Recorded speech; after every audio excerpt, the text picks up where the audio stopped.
Nu tai jau žinot dabar apie ką šitas reportažas. Bet truputį į temą, nes jau palėtėm tą temą. Emocinės paramos linija Prabilk. Markai Žukauskai. Atėjusiams moterims. Ai, Jėzau, nejuokinga. Fuck. Toliau, sorry.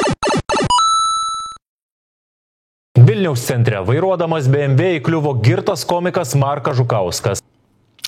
Rock and rollas, seni. Vairuotojui nustatytas lengvas girtumas.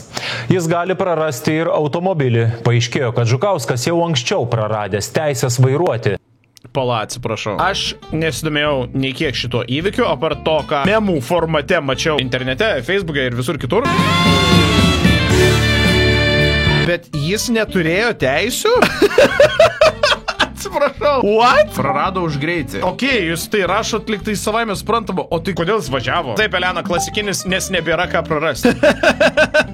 Socialiniuose tinkluose vyras atsiprašo dėl tokio savo poelgio ir vadino save neatsakingu kelių gaideliu. Atrodo, mačiau šitą Instagram'e. Prieš vidurnaktį kelių policininkai atvažiavo į Vilniaus centrą. Pareigūnai Vinco Kudirkos gatvė.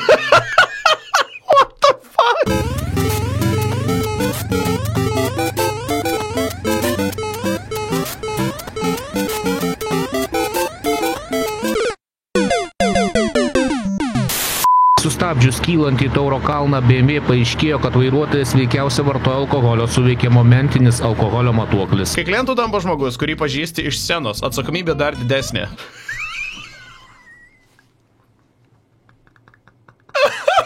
Šį kartą džiaugiamės galėjo prisidėti prie išskirtinio automobilio įsigijimo mūsų klientui Markui Žukauskui. Talentingam ir vis plačiau atpažįstamu. Dabar dar plačiau atpažįstamas. Humoristui, kurio vardas sparčiai skinasi kelią Lietuvos stand-up scenoje. Ir ne tik, dabar jau ir kriminalinėse žiniose. Atsakomybė dar didė. Bro, koks yra tas pasakymas? Gyvenimas imituoja meną, ne? Argi neironiška? Alkoholio matuokliu nustatytas lengvas girtumas. Policijai kliuvo daugam lengvai atpažįstamas komikas Markas Žukauskas. Surprise, motherfucker. Markai, what the fuck? Nu, what the fuck, kodėl? Seni, tu turi babkių. Tu belė kiek turi babkių. Sėsk į Boltą. Įskviesk taksi. Pirmų bandymų jis įpūtė kiek daugiau nei promilę. Pripūtė biški daugiau negu vieną, okei. Markas Žukauskas prieš antrą pūtimą bando sumažinti alkoholio kiekį energingai judėdamas. Ėmė šokinėti, net darė ir atspaudimus. Tai nepadėjo. Antrų bandymų žvaigždė įpūtė dar šiek tiek daugiau nei per pirmą bandymą. Aš tada taip spėčiau, kad jis tada reiškia išgėręs buvo dar daugiau. Ir tada jam tas 15 minučių netgi dar labiau pakišo koją, nes jam dar tik suveikė alkoholis, kuris buvo išgertas iš vis visai neseniai. Nu, ta prasme, tai galėtų sufleruoti, kad jis tada reiškia paskutinį alkoholį išgėrė iš vis prieš pat sėdimą už vairo, ne? Kad kelelis nedulkėtų. Pradėjo judėti kraujas, išsivaikščioti ir išsavino daugiau nei buvo prieš tai. Jei būtų apibėgęs 10 ratų stadione, būtų įpūtęs mažiau. Nu, 10 ratų stadione per 15 minučių jau yra ką veikti. Nes buvo skrandyje. Tai aš sakau, va, realiai dar skrandyje jo buvo alkoholio. Tai reiškia, jis visiškai prieš pat sėdant į BMW dar išgėrė kažko ir tipo gerai, davai, hebra. Sayonara. Ir tada, kai jis čia pašokinėjo ir atspaudimų padarė, tai nuėjo jo kraują. Ir tada viskas. Ir tada jis pripūtė dar daugiau. Elena spėja, kad čia 1-3 turėjo būti 4 alaus. Kaip jūs manot? Aš neįsivaizduoju, bet realiai neturi jokio referenso Lizolas. Jis tiesiog skalavo dantis su skalavimu skysčiu. 6 alaus minimum. 6 alaus ir truputį degtinės. Mažiau 3 tikrai negalėjo būti. Aš tai spėčiau, kad čia yra 4 alaus ir į viršų. Statinė kefyro. Pažeidėjas nekalbus apie aplinkybės, kodėl sėdo prie vairo įkaušęs, nepasakoja. Kodėl sėdo už vairo be teisių, gal pirmą dar paklauskim, ne? Kaip taip gavosi, sakykit? Ne kaip gal. Šiaip bendrai tariant, nu nerealiai nejuokinga, fucking nedarykit taip. What the fuck, 2 lygmenim teisių jau neturėjo. Tai jau blogai ir dar girtas sėdo už vairo. Šiuo atveju tai čia aš juokiuos iš jo, ne su juo, o iš jo. Aš kaip jau sakiau Delfi studijoje. Į tokią situaciją nepapulčiau. Aš asmeniškai turbūt nepapulčiau į tokią situaciją. Aš tuo metu net nežinau, kad mes live tipo transliuojam šitą dalyką, nepapulčiau, you motherfucker, laisvai papultum. Jam geriau, kad neturėjo teisių, nes nieko netims ir nebus 2 metų draudimų vairuoti, inkubatorius rašo. Ai, matai, čia viskas yra strategiškai, labai strategiškai paskaičiuota. Šiaip, nu fucking, mes ne New York'e gyvenam, ne kažkaip Teksase. Ta prasme, viskas yra 10 minučių į vieną ar kitą pusę. Nu nežinau, nebent tau į Vievį reikia važiuoti, jo. Bet generally viskas tipo yra Ypač naktį. Viskas yra 10-15 minučių į vieną ar kitą pusę. Boltą tiesiog pasikvies, what the fuck? Penktadienį naktis tai taksas 10 eurų, negi negali įsauliausi. Beje, bairis koks. Iš Rygos nusileidau 1:30 nakties penktadienį, atsidarau Boltą ir pats pigiausias Boltas man eik tu šiek, viskas, aš gatavas. Nu ką, laikas pavairuoti? Mano rakteliai, davai.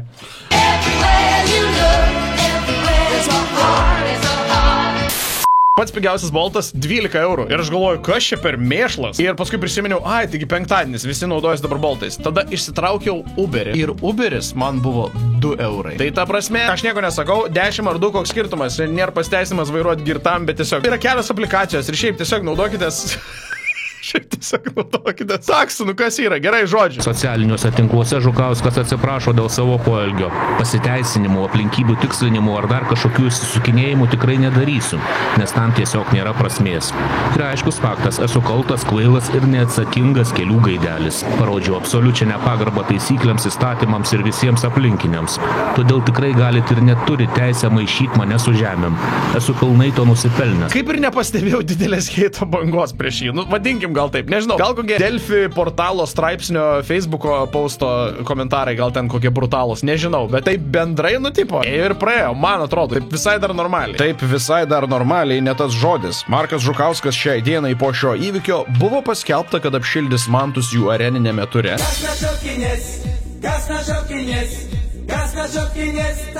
Išleido su Viktoru Balikovu skečą, kuris toj turės milijoną peržiūrų. Galim pradėti nuo apšilimo, tai yra šuoliukai. Mano kolega jos labai puikiai moka daryti, tai gal parodys, kaip reikia šuoliukus daryti. Gerai, parodys. Ir pritraukė bent 2,5 tūkstančio naujų sekėjų į savo Instagramą. Galiu tik įsivaizduoti, kaip gerai parsiduoda bilietai į jo artimiausius stand-upus. Už lengvą girtumą gali būti skirta maždaug 1000 eurų bauda. Kas irgi jam yra visiškai nieko. Metams ar net ilgesniam laikui atimama teisė vairuoti. Bet tai va, matai, kažkai rašė, kad jeigu be teisų važiavai, tai ten tipo viskas labai cool. Tai ne, tai atimama, nu ar atidedama gal tada teisė vairuoti vis tiek, ne? Nustačius net ir lengvą girtumą, jei vairuotojas neturi teisės vairuoti, gresia automobilio konfiskavimas. Ai, tai pala, tai čia tik automobilio konfiskavimas dabar. Aš aišku sakau tik, bet čia tikriausiai labai daug pinigų kainuoja. Marko Žukausko vairuotas BMW išgabentas į policijos saugomų automobilio aikštelę.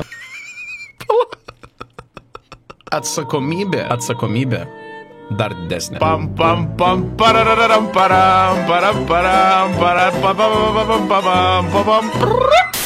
Paaiškėjo, kad O, Jezau, broniau. Jums, broniau, reikėtų, man atrodo, naujojo iPhone 17 Pro Max, kur priekinė kamera labai nutolina, kad nebūtume taip įlindęs į kadrą. Kliuvęs policijai stand-uperis dar ir neturi vairuotojo pažymėjimo.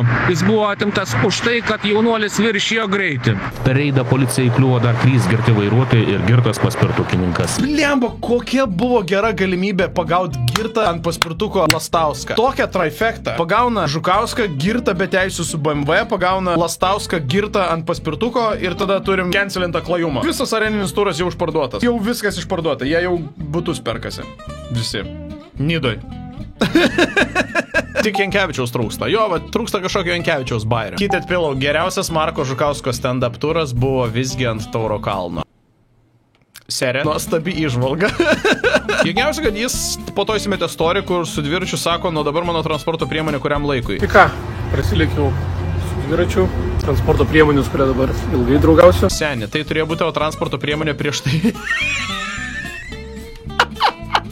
Realiai, seni, tipo, ne dabar transporto priemonė tavo pagrindinė yra dviratis. Ne nuo dabar, o nuo tada, kai tu fucking teisės, atsiprašant už keiksmažodį. Vilniuje Kudirkos gatvėje dar sustabdytas ir girtas paspirtukininkas. Lastauskai, čia tu turėjai būti.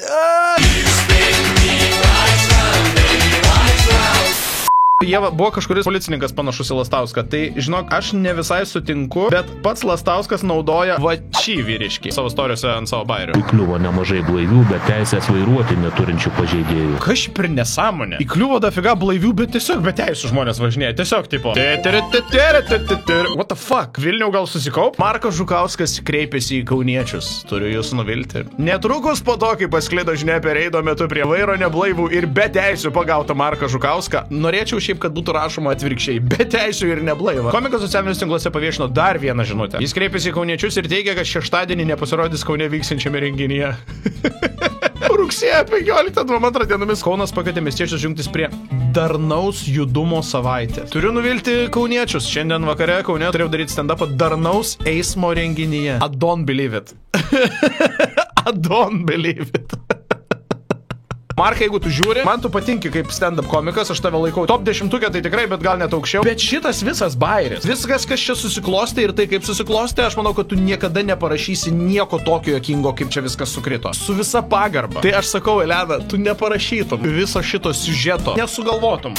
Siki briki šmulirūri, vakar keriam da šiandien žiūri blogą